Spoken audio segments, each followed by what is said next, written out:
región Arequipa y el Perú. Agradecemos a todos los asistentes por su presencia. Bueno, y me presento, ¿no? Quien les habla es José Villanueva Cano, y tengo el honor de presentar a nuestra ponente invitada, la magíster Yamila Joanny Osorio Delgado, ex gobernadora regional de Arequipa en el periodo 2015 al 2018. La magíster Yamila Joanny Osorio Delgado ostenta el título profesional de abogada en la Universidad Católica Santa María, en nuestra ciudad, en Arequipa, y un posgrado en el programa Gobierno y Cultura de las Organizaciones en la Universidad de Navarra, en España. A continuación voy a dar una lectura breve de su trayectoria profesional.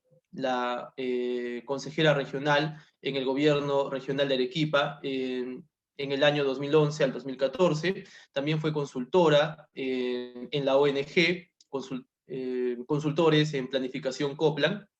Asimismo es abogada de la firma Vicente Ugarte del Pino y Abogados, ganadora del Premio a la Excelencia Académica en Derecho 2008, José León Barandiarán Hart, y también es ganadora del Orden al Mérito de la Mujer en el 2017, otorgado por el Ministerio de la Mujer y Poblaciones Vulnerables del Perú. A continuación, con ustedes, su eminencia, magíster Yamila Osorio Delgado. Muy buenas tardes, señorita.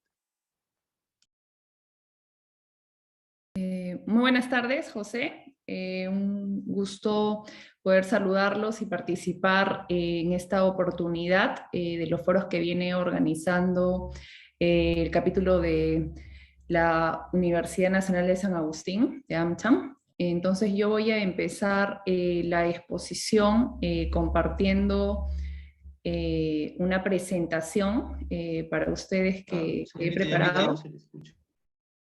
¿Sí? ¿Me escuchan ahora? Ahora sí, ahora sí. Ahora sí, ya. Si me das la conformidad sobre la pantalla, ¿puede verse la presentación? Sí, también, señorita. Perfecto. Sí.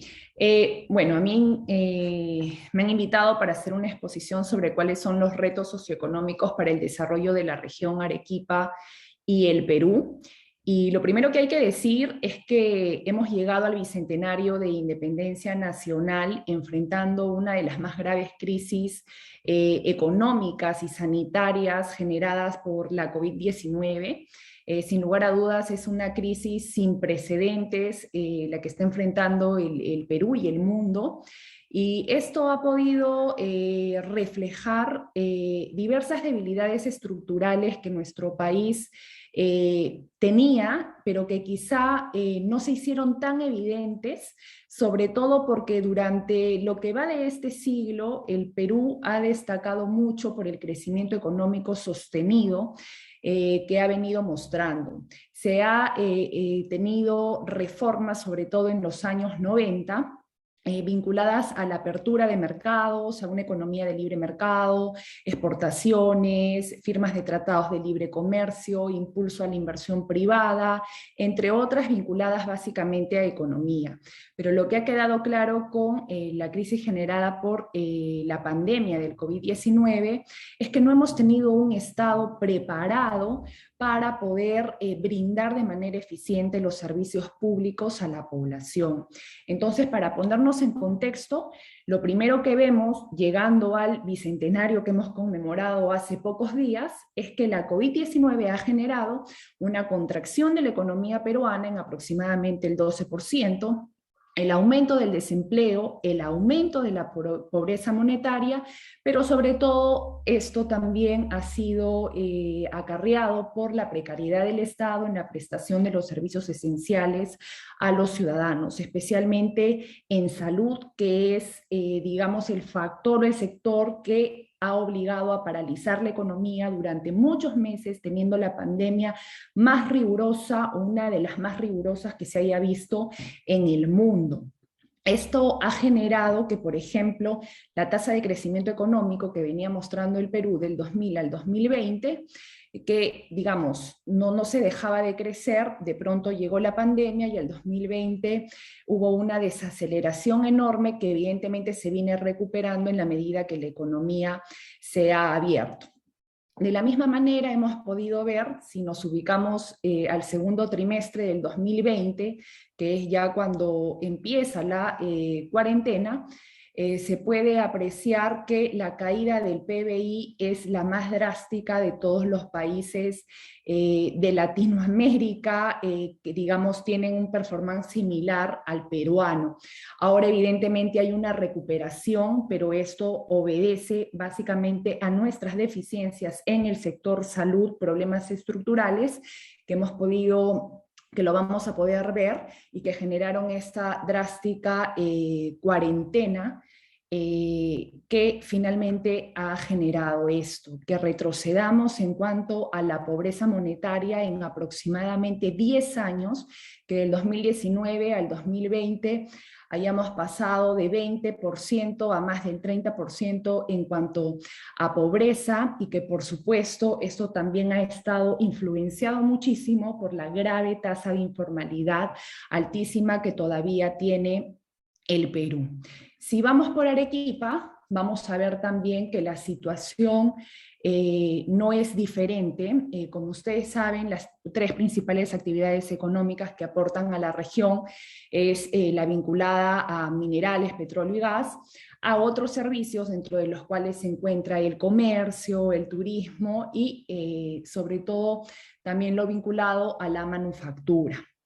Hemos podido ver, si apreciamos en este cuadro, que Arequipa está bajando, ha sufrido también una drástica caída en su aporte al PBI nacional, y esto sin duda nos pone retos serios en cuanto a la promoción de la inversión pública y privada que necesitamos empujar en este contexto en que las cifras que les he expuesto hace poco nos muestra claramente nuevos retos socioeconómicos para el desarrollo de la región y del país, pero sobre todo también marca un quiebre en la ruta a seguir y en la prioridad de las inversiones que debe de realizar nuestro país y por supuesto la región.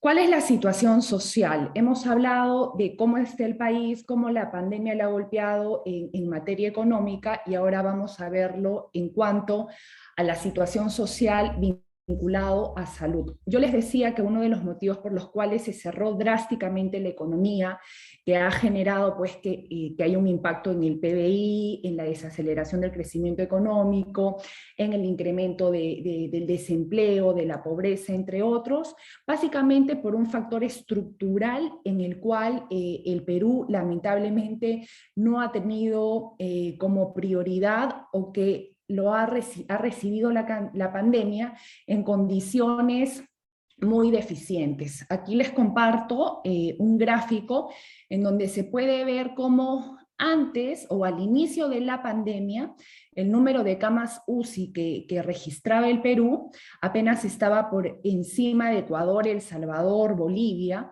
Quiere decir que estábamos incluso peor que Venezuela. Si esto lo llevamos al número de camas UCI por 100.000 habitantes, también la cifra es bastante alarmante en cuanto a cuál era nuestra capacidad para poder responder a la pandemia del COVID-19. Si hablamos de ventiladores mecánicos, la situación no deja de ser preocupante en ese sentido. Antes del inicio de la pandemia también podemos ver que apenas 50% de establecimientos de salud no contaban con médicos, que 8 de cada 10 establecimientos de salud tenían infraestructura inadecuada, que había un alto porcentaje de insatisfacción de los usuarios, y todo esto en suma porque si nos comparamos con países de Sudamérica, incluso con los que integramos la Alianza del Pacífico, podemos ver que el gasto público per cápita anual en salud que hace el Perú es muchísimo menor que sus pares de Colombia y Chile. Evidentemente, esta situación se ha traducido en las consecuencias y en cómo nos ha golpeado la pandemia, hablando de cifras de fallecidos y de infectados por el COVID-19. En el lado izquierdo podemos ver una cifra actualizada al 27 de julio, el número de muertes en América Latina y el Caribe y muertes globalmente, el puesto que ocupa el Perú, pero si aplicamos la comparación entre países de América Latina y el mundo, vamos a ver que por millón de personas, luego del sinceramiento de la cifra de muertes que ha hecho el Ministerio de Salud, nos encontramos que el Perú lidera la tabla de comparación en cuanto a las consecuencias que se ha generado por número de muertes por el COVID-19. Este es uno de los sectores más golpeados, a los cuales se le ha dado muchísimo presupuesto para enfrentar la pandemia, para garantizar que finalmente la economía se vaya abriendo, pero no podemos dejar de mencionar que otro de los sectores drásticamente afectados en este eje social es el de educación. Y realmente la educación está en emergencia. Yo le pongo SOS porque tenemos que al 2020 más de 400.000 alumnos han dejado de llevar clases. Esto significa que la cantidad de personas que han continuado llevando clases en el 2020 ha reducido en relación al año anterior del 92 al 87%. Si tomamos en cuenta la heterogeneidad que existe en todo el territorio nacional para acceder a las clases remotas, vemos que en el 20% de hogares de menos ingresos, los alumnos han usado radio en más del 30% que los alumnos de aquellos hogares con mayores ingresos. En el 20% de hogares de ingresos más altos, el 59% de los alumnos usan una plataforma virtual o una página web. En el quintil más bajo, apenas el 17% de los alumnos pueden acceder a este tipo de medios o de herramientas para recibir sus clases virtuales. Todas estas diferencias en el acceso a la educación remota se ven acentuadas si tenemos en cuenta que apenas el 39% de los hogares en el Perú tiene acceso a Internet y en el área rural apenas el 5%. Hace poco se ha venido ya publicando investigaciones académicas en relación al nivel de aprendizajes que están teniendo los estudiantes que toman clases a distancia, y ya se tiene que los aprendizajes serían de apenas el 27% de lo que se aprende presencialmente. Si tomamos en cuenta que en el Perú ya van a ser 2 años que nuestros niños, que nuestros estudiantes toman las clases a distancia en las condiciones que he referido, lo que tenemos claramente mapeado es de que el Perú se enfrenta a una situación de emergencia en el sector de educación que va a trascender en la reducción de los logros de aprendizaje y que a futuro le va a restar productividad y por supuesto va a mermar la capacidad del personal productivo a futuro, lo cual también se va a traducir en una reducción de los ingresos laborales futuros al tener un capital humano menor capacitado, ¿no? Entonces, queda claro que además de la economía, los sectores de salud y especialmente educación, en el cual todavía no hay mucho enfoque, es uno que requiere sin duda mayor atención. ¿Qué vemos para Arequipa y el Perú luego de haber realizado a grandes rasgos este diagnóstico y ponernos en contexto? En principio hay que decir que hay un cambio de gestión, ¿no? Hace pocos días ha asumido el profesor Pedro Castillo la presidencia de la República y hemos tenido, no sé si todos, pero seguramente la mayoría, aquí reunidos, la oportunidad de escuchar su mensaje presidencial. Entonces, en su mensaje presidencial, entre muchas de las cuestiones que se han mencionado, en sus anuncios ha referido que es importante reactivar la economía desde el impulso de la inversión pública, que es en donde más énfasis se ha realizado, y se ha hecho anuncios como que se van a destinar 3.000 millones de soles a favor de los gobiernos regionales y locales, 1.000 millones de soles para trochas carrozables, 700 millones de soles para el programa Trabaja Perú, que genera empleo temporal. Se han anunciado 2 megaproyectos sobre los cuales no se tienen muchas luces, pero que ha generado gran expectativa, como el tren Inca de Cajamarca a Puno y el tren Grau de Tumbes a Tacna. Y por supuesto también se ha hablado de impulsar proyectos de irrigación, dentro de los cuales Arequipa tiene uno histórico y que por supuesto sigue a la espera de su reactivación.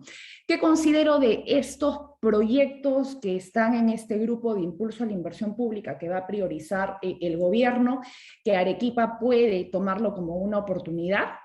En principio creo que todos coincidimos que uno de los principales problemas que tiene Arequipa es el transporte, no solamente vinculado a la infraestructura vial, sino también al sistema de transporte urbano. Hace poco leí unas noticias de que el Ministerio de Transportes en el gobierno de Sagasti había firmado un convenio, un compromiso para iniciar los estudios para la modernización del sistema de transporte urbano de la ciudad a través de un tranvía. Creo que si hablamos de una agenda clara y prioritaria en la cual autoridades regionales, locales y todas las universidades, empresas y tal debemos de enfocarnos, es que efectivamente este proyecto y estos estudios puedan avanzar. Un segundo un punto importante que le resta competitividad a Arequipa es que el ingreso, la conexión entre el kilómetro 48 y la variante de Uchumayo, que está concesionado a Covisur, lamentablemente es una pista que no satisface ya la demanda y el nivel de tránsito que existe para el ingreso y salida de la ciudad. Entonces, ese es un trabajo del gobierno nacional que con la concesionaria definitivamente tiene que trabajar por lograr una autopista. 3 proyectos más que están vinculados a la gestión del gobierno regional es de que se tiene que reiniciar la construcción del puente Arequipa-La Joya, que también va vinculado al objetivo de conectar mejor la ciudad y hacer mucho más fluido el ingreso y la salida hacia Arequipa y hacia el sur del país. Lamentablemente, en el año 2019 esta obra la han paralizado y no se tiene mayores anuncios sobre su reinicio. La autopista del Cono Norte es otro proyecto que está en ejecución, que se inició en el 2018 y que por supuesto también en la conexión con Puno, con Cusco y por supuesto en la interconexión de los distritos del Cono Norte es fundamental que se pueda enfocar para poder dotarle de mejor infraestructura a la ciudad. Y finalmente el proyecto de irrigación Majes-Iguas 2, que por el impacto en las exportaciones, en la generación de empleo y en el movimiento económico, lo voy a tocar más ampliamente más adelante. Algunas imágenes del puente Arequipa-La Joya, que es un puente que se tiene que reactivar, los pilotes están construidos y esto se tiene que garantizar para aliviar el problema vehicular en la ciudad y de falta de infraestructura, y la autopista del Cono Norte, que si bien está en ejecución, tiene que haber la garantía de que esto durante este periodo de gobierno se pueda culminar. Majes-Iguas 2, como les decía, es un proyecto que al 2018 terminó en su primera fase en el 36% de ejecución y en su totalidad en el 17%. Es un proyecto emblemático y sin lugar a dudas es el gran motor o la esperanza del impulso del desarrollo económico, no solamente de nuestra región, sino también del sur del país. Su monto de inversión es 550 millones de dólares, se prevé la irrigación de 38.500 hectáreas, la generación de puestos de empleo entre directos e indirectos a 200.000, y actualmente está en un proceso de modernización y reactivación. Podríamos decir que está a un paso de poder reiniciarse, sobre todo considerando que tiene esta capacidad instalada de una tuneladora de última tecnología para poder garantizar la construcción de túneles que garanticen el trasvase de las aguas del río Apurímac hasta poder llegar a las pampas de Sihuas y hacerlas florecer. El proceso de modernización tecnológica sin duda va a lograr que este proyecto que se concibió hace más de una década pueda, con esta tecnología de punta, lograr un proyecto mucho más competitivo. Asimismo, aunado a Majes-Siguas 2, existe un proyecto que ya ha sido adjudicado en el año 2018, que es el aprovechamiento del trasvase de agua que viene desde la parte alta de Cayoma hacia las Pampas de Siguas, mediante las centrales hidroeléctricas de Lluta y Lluvia.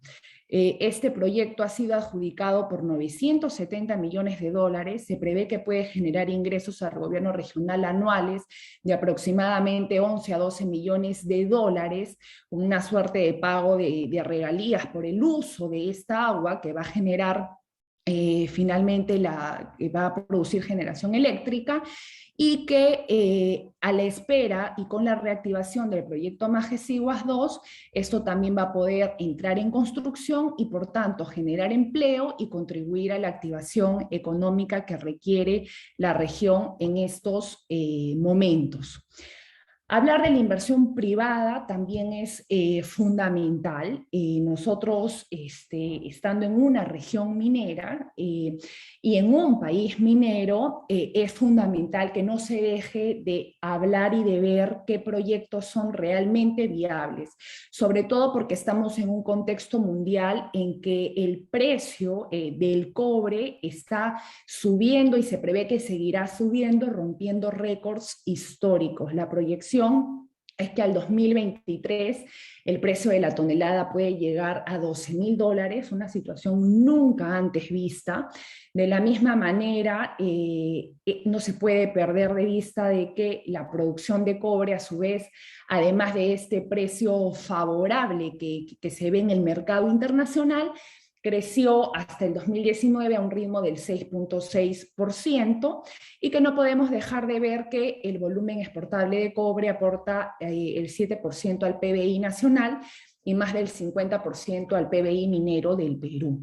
En ese sentido, cabe también destacar que la inversión minera tiene el potencial de generar canon y regalías mineras que sirven para la ejecución de obras. En suma, es una asignación de presupuesto para las zonas mineras para que se puedan realizar proyectos de inversión pública que finalmente reduzcan las brechas de infraestructura que existe en nuestros territorios. En ese sentido, es importante decir que la inversión minera con el precio del cobre favorable en un contexto internacional podría llegar a financiar incluso el 15% del total del presupuesto público. Entonces es realmente, viniendo el aporte de un solo sector, nada despreciable el potencial que tiene el poder sacar adelante estos proyectos.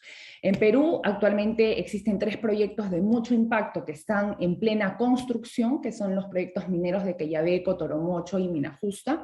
Y en Arequipa tenemos Pampa de Pongo, Zafranal, y lo pongo en rojo y entre signos de interrogación a tía María, porque como saben es un proyecto que tiene una larga data de conflictos sociales y de oposición, y que solo con un replanteamiento, digamos, inteligente, aunque este gobierno ha dicho que lo ve el proyecto inviable, finalmente se podría evaluar. Y lo que sí queda claro es que hay 2 proyectos en cartera, ¿no? Que estarían a la espera de su construcción, que por los montos de inversión que superan o bordean casi los 3.500 millones de dólares, tendrían un potencial también muy interesante de generación de empleo, tanto en la etapa de construcción como en la etapa de operación, y que son una oportunidad también para potenciar el crecimiento económico, la generación de empleo y de bienestar en la región Arequipa.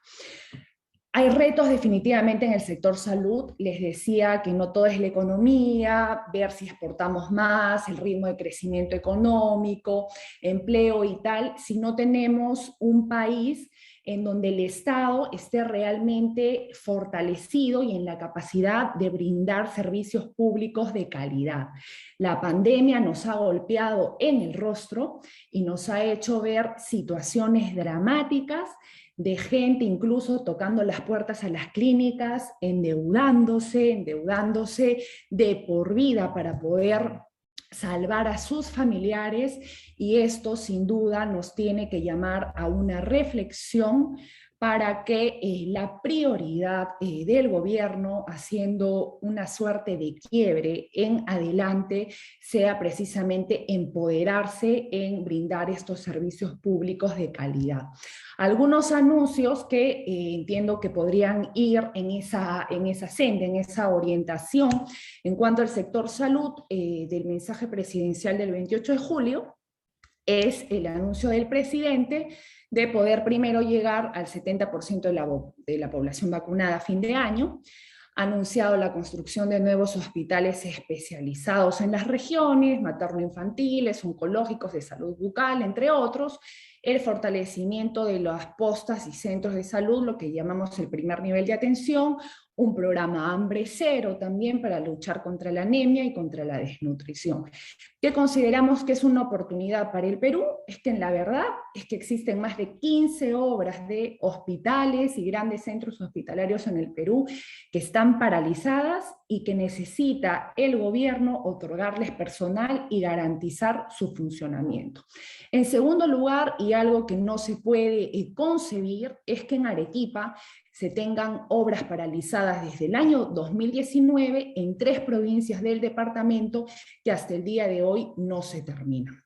Una oportunidad y en la cual se tiene que garantizar su funcionamiento y puesta a disposición de la población es que los actuales hospitales que están en construcción en el Cono Norte, Maritza Campos, en la avenida 54, que se iniciaron en el 2018, como también el Hospital de Mollendo y el Centro de Salud de Cocachacra, finalmente sean obras que realmente puedan ponerse a disposición de la población y a las cuales sobre todo se garantice la asignación de personal para su funcionamiento. Entonces, creo que el presidente Castillo, antes de ver nuevos proyectos, tiene que garantizar que aquellos que han quedado paralizados en el 2019 se reactiven, se les asigne personal y se les ponga en funcionamiento, y aquellos que están en plena construcción, como este del Cono Norte y el de Mollendo, también puedan ser puestos a disposición de la gente. Con estas 5 obras hospitalarias, Arequipa incrementará notablemente su capacidad hospitalaria y de atención, y sin lugar a dudas se podrá situar a la vanguardia de muchas regiones del resto del Perú, porque ha habido una planificación en este tipo de inversiones que definitivamente no se puede detener. Más aún cuando la pandemia nos ha reflejado la importancia de poder empujar la inversión en estos sectores. El sector educación, que como les dije claramente, al momento de realizar el diagnóstico, es un sector en crisis, es un sector en emergencia. De hecho, el presidente ha manifestado que lo va a declarar en emergencia y ha dado unos alcances en su mensaje presidencial. Así, por ejemplo, se ha manifestado que se va a duplicar el presupuesto público asignado al sector educación, que se va a mejorar las escuelas rurales. Un punto que me parece importante es la revalorización de la carrera docente, su capacitación, empoderamiento, estímulos para lograr educación de calidad, que no pasa solamente por tener buena infraestructura en escuelas, sino por realmente tener profesores preparados para poder lograr que la calidad de la educación mejore. La innovación y la conectividad a Internet, que como les dije, existen brechas tan grandes en nuestro país que está dificultando estudiar de manera remota, también requiere que en todo el territorio nacional podamos lograr la conectividad que no genere más estas diferencias y esta heterogeneidad en el acceso a la educación. Asimismo, se ha manifestado que se van a habilitar instituciones educativas para la educación técnica, y esto pasa también por lograr mejorar los recursos humanos de nuestro país. ¿Qué oportunidad tenemos? Miren, Arequipa tiene una experiencia de capacitación a maestros en el manejo de TICs y también en entornos virtuales del aprendizaje, que se culminó en el año 2018, que creo que se tiene que retomar. Esto puede ser un modelo para que el gobierno lo amplíe, evalúe cómo se manejó hasta el 2018 y finalmente lo pueda reimpulsar. Lo que sí me parece también fundamental es que, además de cerrar la brecha de infraestructura educativa, acondicionando las escuelas a este nuevo contexto que nos genera el COVID, a las condiciones de sanidad, entre otras, y de cuidados que son indispensables para el retorno a clases, es que se va a tener que aplicar un plan de nivelación escolar para recuperar los aprendizajes perdidos en la pandemia. Les decía que ya existen investigaciones académicas que dicen que de la modalidad a distancia, los alumnos estarían aprendiendo apenas el 27% de lo que se aprende de manera presencial. Entonces, el reto en educación también es enorme, pero existe la esperanza de que sea un sector bastante atendido en este gobierno. Algunas de las imágenes que les contaba, es importante mejorar la infraestructura educativa, creo que esto siempre se hace desde los gobiernos regionales, sobre todo porque es una transferencia de competencias que tienen y que han asumido los gobiernos regionales por el proceso de descentralización. Lo que les comentaba, la experiencia educativa de Arequipa, por la cual se capacitó maestros de la UGEL Norte en el manejo de TICs y por los cuales también en convenio con Cerro Verde, la Universidad Católica, se dotaron de 1.500 becas de maestría con beca maestro 3.0, logrando la totalidad de entrega de 700 laptops a los maestros, que yo entiendo que en este contexto de pandemia, digamos, los ha tenido algo más preparados para poder dar la educación a distancia. Creo que este es un proyecto que, como terminó en el 2018, muy bien se podría relanzar en Arequipa o a nivel nacional. Ahora voy a pasar a hablar... hemos hablado de los sectores tradicionales, por así decirlo, ¿no? Nos queda claro que tenemos que seguir reactivando la economía a través de la promoción de la inversión pública, la inversión en infraestructura, en carreteras, en infraestructura educativa, que es fundamental, y también la inversión privada, pues reconociendo que lo que nos ha generado ingresos, como quien dice, que nos ha parado la olla de todos estos años ha sido la minería. Hay un contexto favorable, hay que evaluarlo, hay que lograr mayor rentabilidad social por la explotación de estos proyectos, pero queda claro que eso no ha sido suficiente, que el sector salud y el sector educación no han estado lo suficientemente atendidos, son sectores que se han visto muy afectados por la pandemia, y esto nos lleva a priorizar en la agenda y en los retos de Arequipa y el Perú definitivamente aquellos sectores que lleven a nuestro país al desarrollo, a que sea un país más productivo, a que sea un país más competitivo, y para esto se requiere inversión en ciencia, tecnología e innovación. Creo que si no hemos captado de todo lo que ha sucedido en la pandemia, de la importancia que toma esta inversión, pues seguiremos relegados pensando en conformarnos con ser un país primario exportador, pero que no logra dar el salto al desarrollo. Entonces creo que aquí es fundamental que la ciencia, la tecnología y la innovación sea un sector que deje de ser relegado, al cual se le asigne mayor presupuesto, porque solamente invirtiendo en CTI podremos lograr mejorar los niveles de productividad en el país y por tanto lograr el desarrollo sostenible que tanto anhelamos. Y además porque queda evidenciado en el mundo que los países más productivos son aquellos que invierten más en el desarrollo de innovación.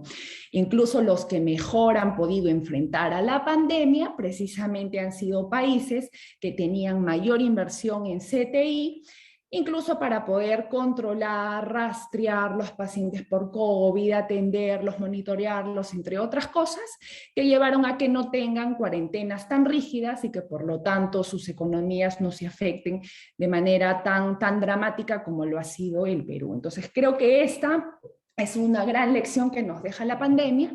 Y que veo de interesante es que el mensaje presidencial ha habido un anuncio de la creación del nuevo Ministerio de Ciencia, Tecnología e Innovación, que en teoría implicaría que se le está dando una mayor relevancia a este factor clave en la competitividad de nuestro país. ¿Y por qué es fundamental? Porque si vamos al ranking del Índice Global de Innovación, el Perú se encuentra en el puesto 76 de 131 países. Ocupa el puesto 16 de 19 países de América Latina en gasto de investigación y desarrollo como porcentaje del PBI. Estamos bajísimos, estamos muy lejos de poder mejorar la productividad de nuestras empresas y sobre todo por este nivel tan bajo que tenemos en el gasto de investigación y desarrollo.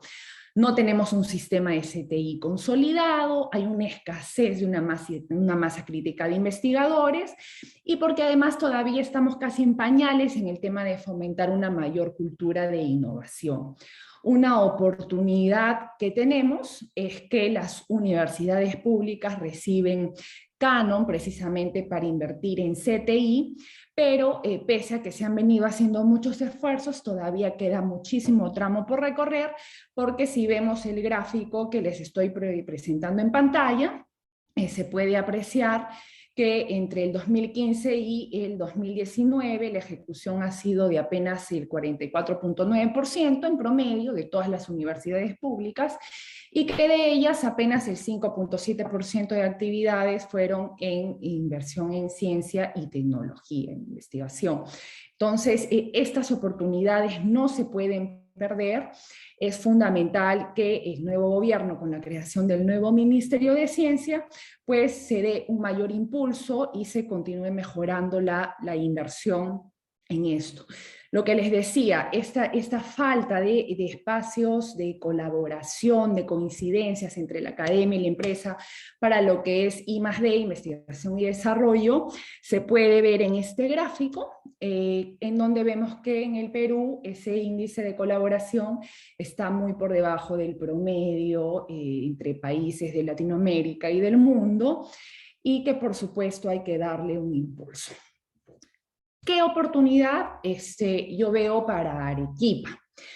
No sé si alguien sabía, pero en Arequipa nosotros contamos con una agenda regional de innovación. Un poco comentando los antecedentes de esto, en el año 2016, cuando estaba en gestión, postulamos a un fondo concursable del Fondesit con la Universidad Católica de Santa María y logramos acceder a un fondo que nos permitió lograr financiar la agenda regional de innovación. Como yo les decía, si queremos ser un país competitivo, que tenga como aspiración su desarrollo sostenible, que deje de ser solamente primario exportador, necesitamos innovar. Innovar porque los países más productivos, más competitivos son aquellos que invierten en innovación.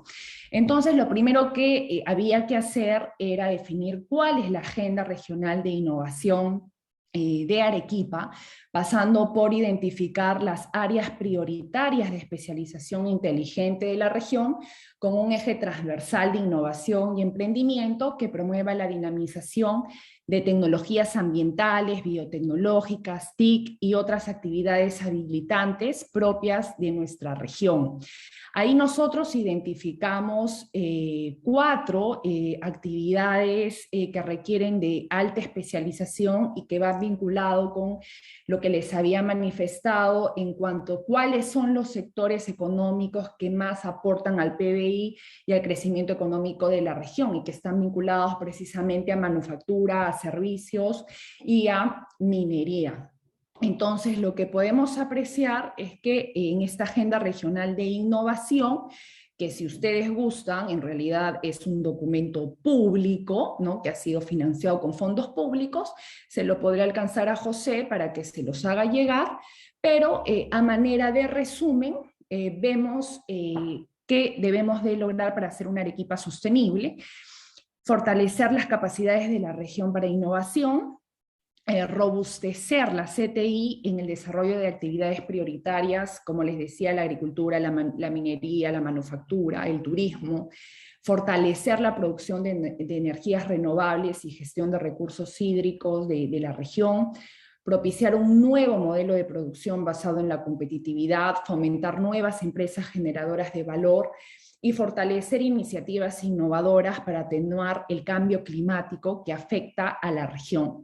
En la pirámide podemos ver en la base cuáles son las actividades prioritarias que consideramos en la Agenda Regional de Innovación, luego de haber pasado por un proceso muy amplio de debates, de diálogos, entre otros, con diferentes sectores de la academia, empresas, organizaciones de la sociedad civil, es que las actividades digamos, en las cuales podemos tener cierta ventaja competitiva y que nos caracterizan, que caracterizan a nuestra región, pasa por la minería, la manufactura textil, la agroindustria y el turismo.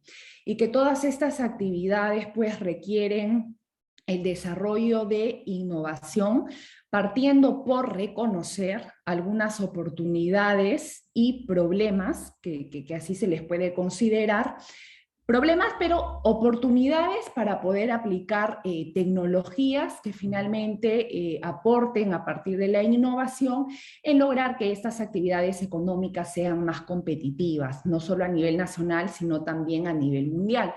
Algunas de las oportunidades o problemas, como le queramos ver, es el mal transporte, la escasez de agua, el friaje, la energía solar, la contaminación. ¿Qué tecnologías podrían facilitar estos factores identificados? La biotecnología, las tecnologías ambientales, TICs, la metal mecánica minería, software, entre otros. Y se ha podido identificar también, que luego lo podrán ver en el documento con mayor detalle, hacer como una escala de la prioridad de las innovaciones que se podrían incluir para poder de alguna manera sofisticar estos sectores económicos que hemos identificado que son estratégicos para la región. A partir de esta Agenda Regional de Innovación, también se ha logrado establecer sobre todo alguna base legal para promover este nuevo modelo de producción basado en la competitividad, en el cual le dimos mucha relevancia al agua y a las energías renovables. ¿Y por qué creemos que es importante también que nuestra región pueda aprovechar sus bondades de la naturaleza que nos da, creo, la gran oportunidad de generar energías renovables, porque a partir de ellas también podemos lograr ser mucho más competitivos y responder a un déficit de energía que tiene el sur del país, pero que tiene la oportunidad de combatirlo. Aquí me voy a situar un poquito en este aspecto, que sé que también es un asunto que les importa, y es para poder compartir que el 80% de la generación eléctrica está concentrada en el centro del país. Existe tanto al norte como al sur un déficit de energía. Esto, sin lugar a dudas, resta competitividad a nuestra región como a las regiones del sur del país, porque las grandes empresas, las grandes industrias, lo que buscan es ubicarse en territorios en donde la energía es segura y últimamente en el mundo la tendencia es buscar energías limpias. Ante este déficit, Arequipa, el sur del Perú, tiene la posibilidad de desarrollar estas energías renovables, por supuesto que sí. Y acá un poco respondiendo a la pregunta de cómo hacerle frente a este déficit y a la concentración que existe en el centro del país de la generación eléctrica, va vinculado a estas potencialidades, a la necesidad de diversificar la matriz energética. Podemos ver aquí cómo está distribuido, principalmente la generación por gas natural y por hídrica. Lo curioso es que si hablamos del gas natural que procede del Cusco, finalmente sabemos esta historia del gasoducto surperuano, que es un proyecto que quedó truncado y que finalmente todos los beneficios que tenía que dar al sur del país como motor de la industrialización, como la generación también de energía digamos, barata, domiciliaria, finalmente quedó en un sueño nuevamente postergado. Pero más allá de los problemas legales que existieron con este proyecto y tal, lo cierto es de que el sur puede, por sus bondades, por sus riquezas, salir adelante a través de las energías renovables, brindando las condiciones para que esta industrialización se pueda dar. Y lo más interesante es a partir de energía segura, a partir de energía limpia y más barata si la comparamos con la generación de energía con agua o combustibles fósiles. Aquí un poco de la explicación de por qué apostar por energías renovables, porque darán seguridad descentralizando la matriz. Es como decir, no es conveniente poner como que todos los huevos en la misma canasta, ¿no? Entonces, si solamente nos concentramos en el gas o en la generación hídrica, estamos apostando solamente por dos sectores, cuando en realidad tenemos mucha potencialidad para diversificar esto. Los precios son mucho más competitivos que el gas, que el diésel, que el carbón, y lo importante, y que va en la línea de nuestros compromisos con la COP21, la estrategia de lucha contra el cambio climático y tal, es que al reemplazar gradualmente nuestra matriz energética, reduciremos las emisiones de CO2, ¿no? Entonces acá un poco explicando el precio de la energía eólica, solar, la geotérmica. Bueno, la eólica definitivamente es más barata, pero no deja de ser interesante que tanto la solar y la geotérmica están llegando a tener precios muy competitivos, situándose por debajo, como les decía, de la generadora de agua de combustibles fósiles. Podemos ver el potencial de sur en geotermia, es bastante interesante, sobre todo porque estamos ubicados en el cinturón de fuego del Pacífico, y hay los recursos adecuados para desarrollar, ¿no? Entonces ahí podemos ver el potencial que tiene Arequipa, que tiene Tacna, que tiene Moquegua. Esto es información de la Sociedad Peruana de Energías Renovables. Ni qué decir en radiación solar, en eso está claramente identificado el potencial que tenemos por nuestro nivel de radiación.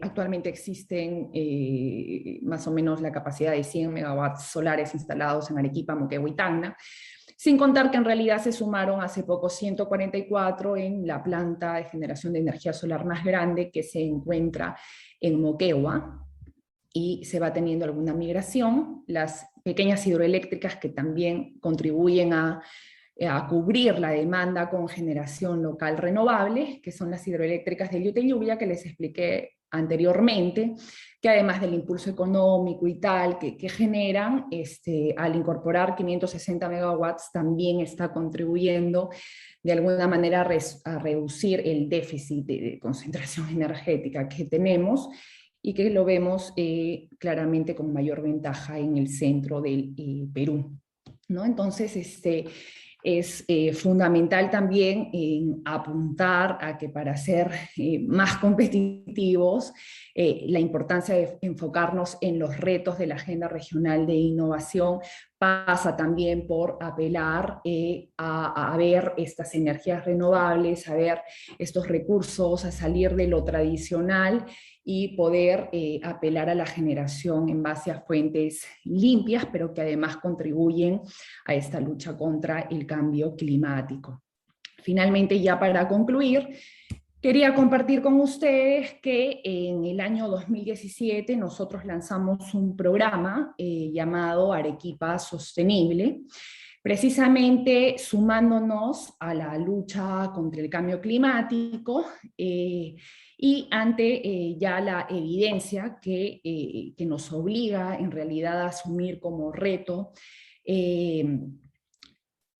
darle la relevancia a lo que va a ser ya en los próximos años la escasez hídrica y el aumento de temperaturas que van a alcanzar niveles críticos en la región Arequipa en los próximos años. Entonces, esta iniciativa, que la llamamos Arequipa Sostenible, para generar un espacio de diálogo, pero también de acción entre la empresa, las universidades, las instituciones públicas, los colegios profesionales, entre otros, es promover la inversión en energía solar y agua y promover la transición hacia nuevas tecnologías como una estrategia de lucha contra el cambio climático.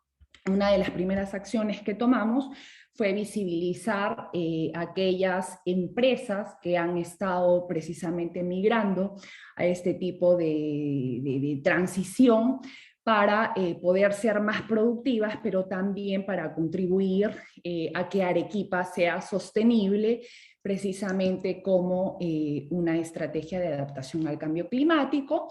Evidentemente, todas estas iniciativas requieren de continuidad, ¿no? Porque así como la Agenda Regional de Innovación, esta iniciativa de Arequipa Sostenible, entre otras que les he comentado, si no tienen continuidad, pues se van perdiendo en el tiempo, se pierde el entusiasmo, pero lo importante es también tener la oportunidad de compartirlo con ustedes para que como arequipeños lo hagan suyo y vean desde la universidad y desde la misma proactividad que ustedes tienen, que muestran con este tipo de foros, pues asumir este reto de aportar todos para que Arequipa sea sostenible. Aquí les seleccioné 3 casos interesantes en nuestra región, en donde, por ejemplo, ya se está logrando esta transición, como el autoabastecimiento de energía en Majes Tradición a través de paneles solares, o el autoabastecimiento de energía en el Colegio San José de los Jesuitas, o el autoabastecimiento de energía en el edificio Luz, un proyecto inmobiliario, en donde podemos ver que ya este tipo de iniciativas se están dando en nuestra región, pero que por supuesto hay que difundirlas, hay que darle hay que darle un mayor impulso para que finalmente más empresas se contagien y se sumen a esta iniciativa de Arequipa Sostenible. Eso es lo que yo les quería comentar. No sé, tenía acá un video que les quería compartir precisamente sobre Arequipa Sostenible, ya para cerrar mi participación y, bueno, atender a todas las inquietudes que ustedes tuvieron.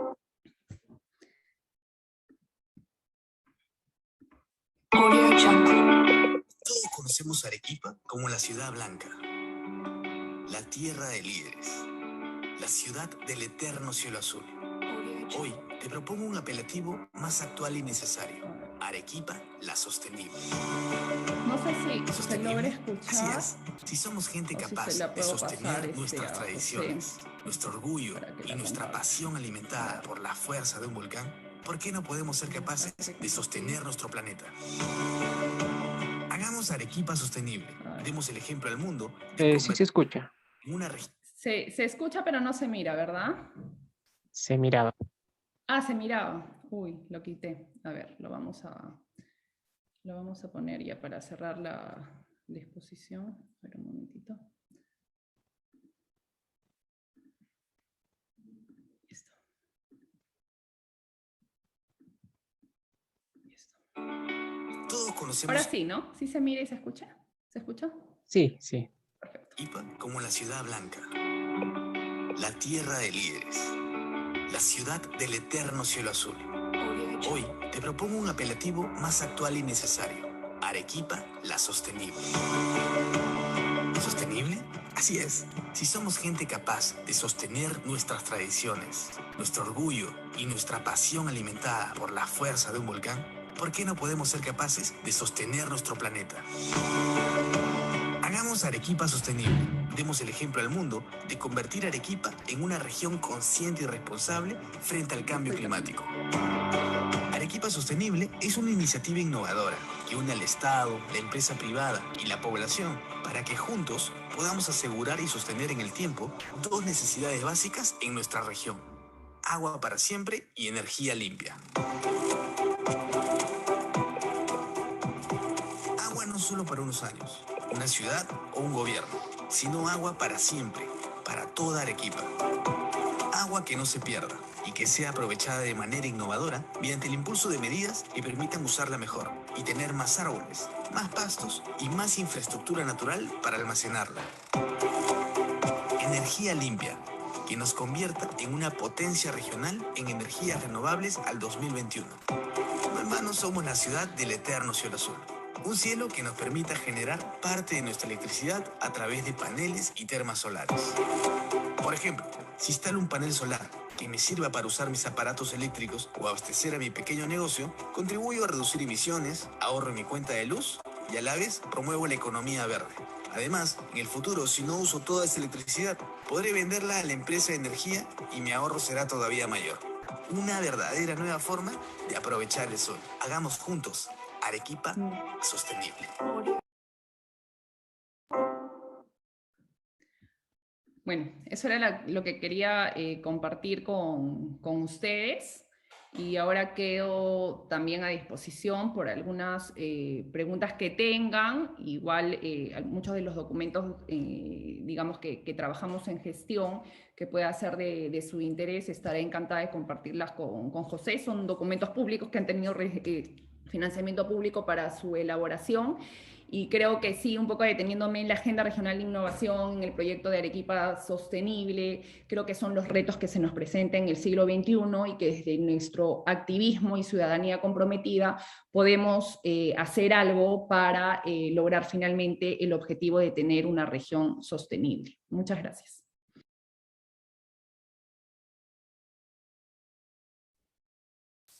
Muchas gracias, estimada magistra Yamila Osorio, por tan interesante ponencia. Ha sido un placer poder escucharla. Ahora, bueno, pasaremos a la ronda de preguntas. Así que empecemos. Primera pregunta, hecha por José Villanueva de la Universidad Nacional de San Agustín. En la actual coyuntura que estamos por vivir, referida al nuevo gobierno en nuestro país, ¿cómo podemos asegurar una economía activa que garantice el desarrollo de la región? ¿Existen programas para el apoyo de las microempresas? Muy bien.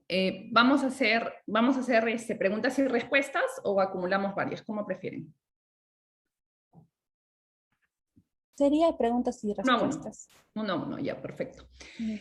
Sí, lo que podemos ver es ya más o menos superando la pandemia, es que se ha dispuesto fondos de reactivación económica, como Reactiva Perú, que fue mucho a grandes empresas, pero que ahora se está enfocando, y entiendo que es la prioridad del nuevo gobierno, poder dar préstamos a créditos reducidos a las micro y pequeñas empresas, que también han sido las gran afectadas a raíz de la pandemia. Lo que es interesante también poder explorar es que hay ministerios que tienen fondos concursables, sobre todo para proyectos innovadores, que vayan vinculados también a economía circular, economía verde, entre otros, que han venido teniendo mucho impulso. Lo que sí hace falta en ese sentido es poder articular mejor estas oportunidades, estos fondos concursables que ofrecen los ministerios, haciendo también una evaluación sobre el impacto que han venido teniendo. Por ejemplo, el Ministerio de la Producción con Innovate Perú, el Ministerio de Agricultura también ha tenido otros, existe Procompites regionales. Entonces hay un abanico de posibilidades, pero que definitivamente no solamente pasa por reactivarse, sino también que se tiene que dar mucho mayor conocimiento para poder acoger al emprendedor. ¿Alguna otra pregunta? Muchas gracias. Pasaremos con la segunda pregunta. Pregunta hecha por Alonso Perca de la Universidad Nacional de San Agustín. ¿Cuáles son los programas a los que los jóvenes como nosotros podríamos acceder para realizar un uso de ciencia activa e investigación? Le comento esto porque es muy difícil conseguir financiamiento para investigación y los concursos hechos para el Estado presentan muchos filtros. Ser egresado, tener un grupo de investigación, etc. Muchos filtros que no fomentan la creatividad y libertad. Mira, lo que yo creo es que este anuncio del Ministerio de Ciencia, Tecnología e Innovación puede ser una gran oportunidad si es que se conduce bien. Lo que queda claro primero, y que tendría que responder a esta preocupación de quien consulta, es de que la inversión en CTI es bajísima en el Perú comparado con el resto de Latinoamérica y del mundo. Si existe la intención de elevar el CONCITEC a un Ministerio de Ciencia, Tecnología e innovación, esto tiene que ir de la mano con un compromiso serio de incrementar el presupuesto precisamente para esta área estratégica. Y ello pasa también por potenciar todos aquellos programas del Estado, como Innovate Perú, por ejemplo, que es uno del Ministerio de la Producción, articularlos y poder fortalecer sus presupuestos, ¿no? Entonces, sí, yo coincido contigo, hay muchísimas limitaciones, muchos filtros como manifiestas, pero creo que hay una oportunidad al tener ya, digamos, en proyecto esta creación del ministerio, de que esto se pueda dar, y entiendo que con ello se puede ampliar el abanico de oportunidades para jóvenes como tú que tengan el interés de acceder. Definitivamente las universidades no quedan fuera de este rol, como les manifesté en la exposición, reciben muchísimos recursos para investigación y esto es lo que hay que impulsar. Más aún si tenemos una masa crítica de investigadores muy pequeña, muy baja, si lo comparamos con el resto de Latinoamérica y del mundo, que también es uno de los factores en los cuales se tiene que incidir y que esperamos que de cara a lo que piensa hacer este gobierno, pues pueda tener éxito. Muchas gracias por responder. Pasaremos a la tercera pregunta. Pregunta hecha por Álvaro Zucasaca, de la Universidad Católica de Santa María. Como región, se cuenta con la Agenda de Investigación Científica, un área que incentive la investigación a través de concursos para universitarios, los cuales pueden premiar a sus ganadores con algún incentivo. Actualmente, como región, no, pero para eso se dejó la Agenda Regional de Innovación, precisamente para marcar las líneas estratégicas en poder contribuir a que esta colaboración entre IDE, entre la academia y la empresa, finalmente se pueda estrechar.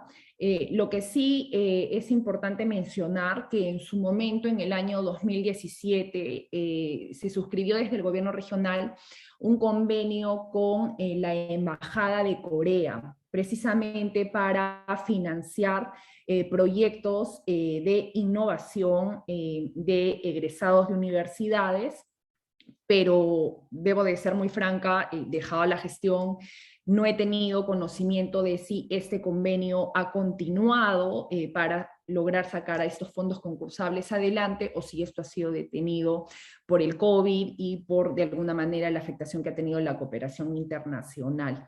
Pero sí es de destacar que se logró hacer un convenio con la embajada coreana para lograr estos fondos concursables. Lo que faltaba era precisamente la ejecución.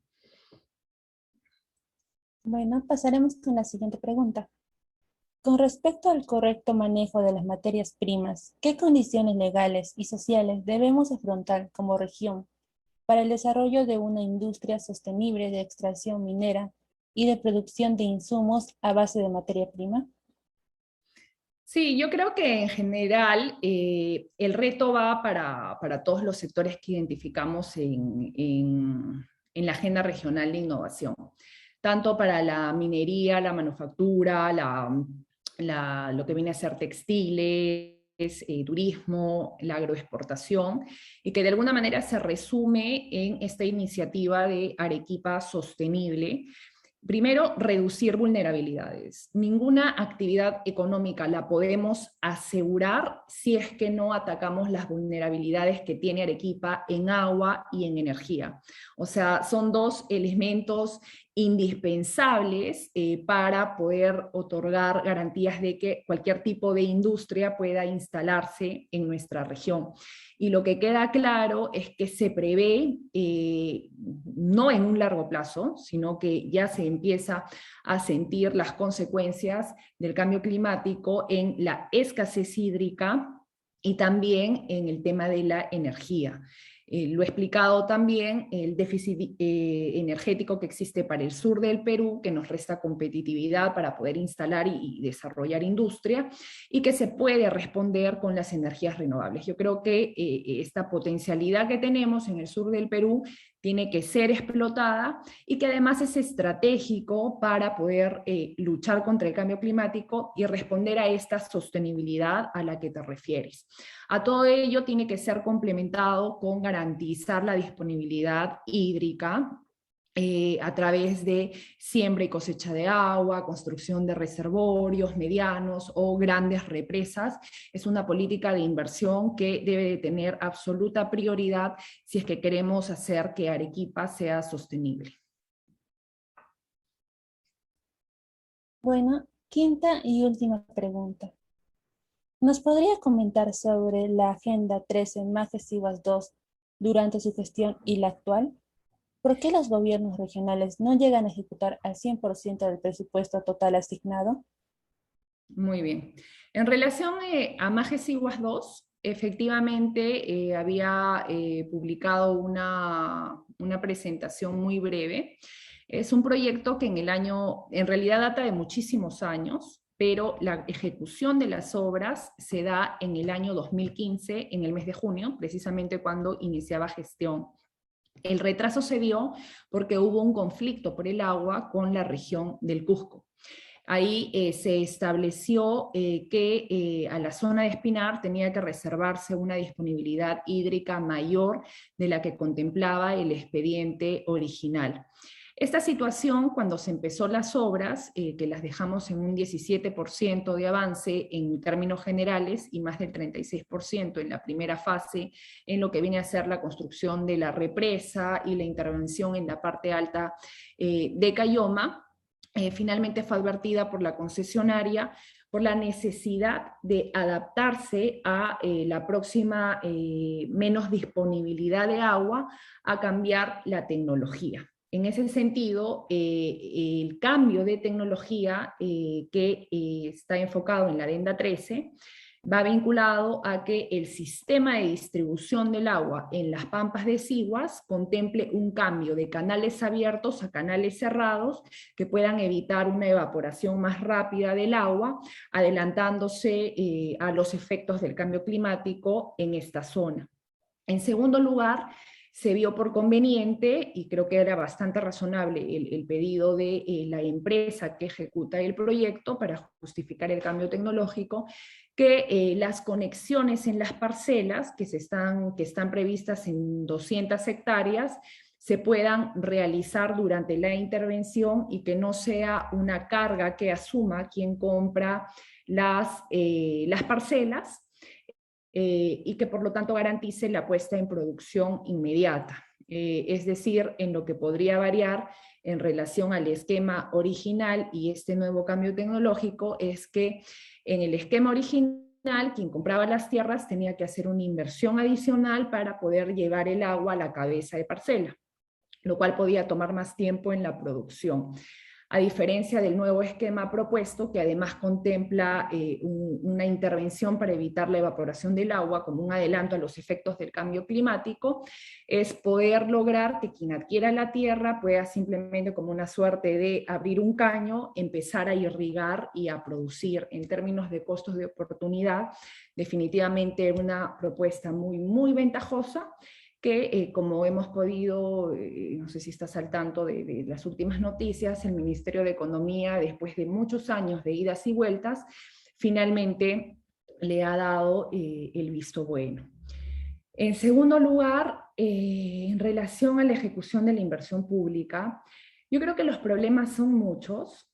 Uno, un sistema de contrataciones y adquisiciones bastante desfasado, que no está contribuyendo a que la inversión sea más ágil, sino muy burocrática. Esto, por ejemplo, ha dado lugar a que el mismo gobierno, los gobiernos anteriores, hayan priorizado la ejecución de obras públicas que garantice también la ejecución rápida y eficiente del presupuesto mediante los programas de gobierno a gobierno u otros esquemas de contratos internacionales que han logrado que la inversión se haga de manera más eficiente. Por ejemplo, la ejecución de toda la infraestructura que pudimos apreciar en los Juegos Panamericanos no se hizo bajo un sistema tradicional de contrataciones que lo hacen los gobiernos regionales y locales, sino también bajo un sistema excepcional que logró darle mayor celeridad a la inversión. Entonces, este es uno de los factores, que por supuesto no es el único. También hay cuestiones vinculadas a la falta de capacitación de los recursos humanos en los mismos gobiernos regionales y locales para poder ejecutar.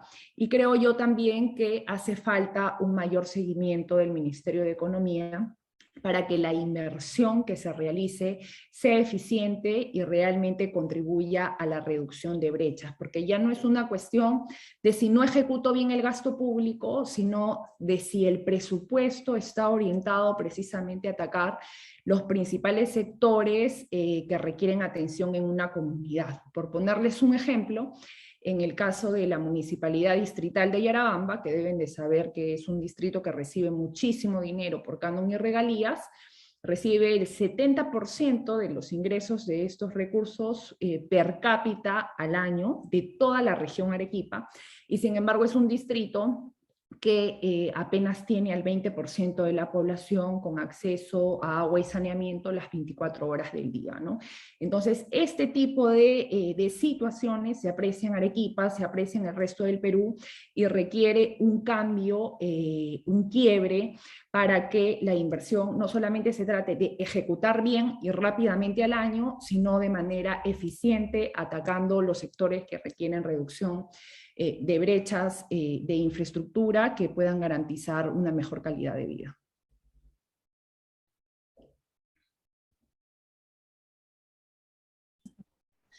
Bueno, esas son todas las preguntas. Muchas gracias por la ponencia. Bien, agradecer a todos los asistentes. Estén atentos a las redes sociales de la ICHEUNSA para los próximos eventos. Muy bien, Adeli, muchas gracias, y como les dije, si es de su interés, les podría compartir la Agenda Regional de Innovación para que quienes estén interesados puedan conocer un poco las prioridades en los sectores en donde se considera se debe fortalecer la innovación para el desarrollo competitivo de Arequipa. Entonces quedaremos en contacto por el correo electrónico. Muchas gracias y buenas tardes.